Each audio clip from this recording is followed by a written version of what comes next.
जय माताजी, जय मां करणी, जय सोमनाथ महादेव। हूँ आदित्य सिंह गोहिल, प्रमुख सौराष्ट्र करणी सेना।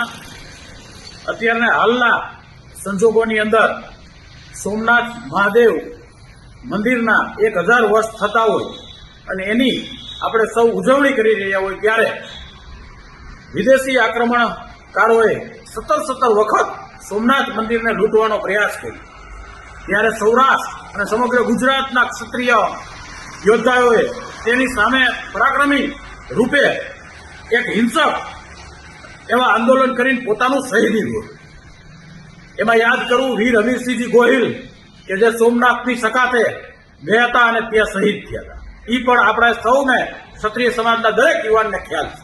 ત્યારબાદ જામ સાહેબ જામનગર દ્વારા આ મંદિરનો જીર્ણોદ્ધાર કરવામાં આવ્યો।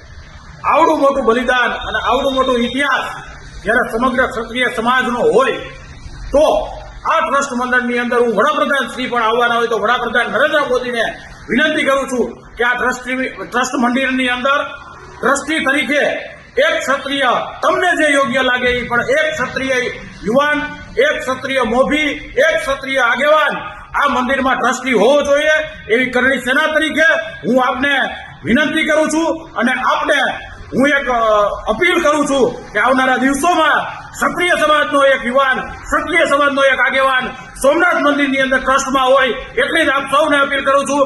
આ વિડીયોને ખૂબ ફેલાવજો અને વડાપ્રધાનના કામ સુધી આ વિડીયો પહોંચે એવી હું આપ સૌ ક્ષત્રિય સમાજને અપીલ કરું છું। જય હિન્દ, જય ભારત, જય મા કરણી।